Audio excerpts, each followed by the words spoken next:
I'm Chantel. I'm Daruba. And we are The Master Keys. The Master Keys, that's right. Hey, we make this stuff smooth. Want to introduce a special guest who was out watching but chiming in on the conversation, and I told her to come on here. We got LaWanda Baldwin in. You want to introduce yourself? Hi, actually it's Leonda, but Leonda. every time you try to say my entire name, you get it wrong. I'm like Chinese, you know, Chinese trying to pronounce English. But, you know, repetition is the mother of all skills. I'm going to get English. So, the next subject we're going to talk about is organizational structure. Like the roles of the CEO and the downline and how you should structure that. A lot of people get it mixed up. A lot of people don't understand it. And they talk about starting a corporation. When you start an organization, the person that starts it is usually the CEO or the president. That person is in charge of the vision, the strategy on how we're going to go after the money, or what have you. And they put that layout, that map together. Then they start bringing a team on board. So when you get into the COO, first off, CEO is Chief Executive Officer.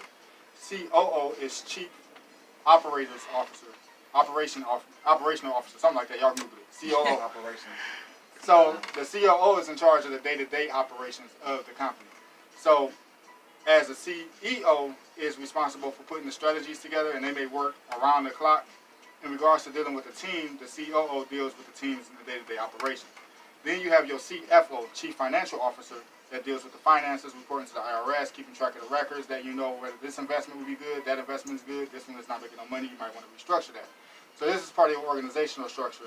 And I recommend everybody look into that so you can properly structure your company based on how you're trying to do your business or you conduct your business. And the next thing is designing the customer's experience. One of the most important things. When you go to like a Tim Hortons or when you go to like, I hate to say them, McDonald's, they all got the same layout. And the experience is the same. Every time you go there, you're going to experience the same look, the same imagery, the same color tactics, the same smells.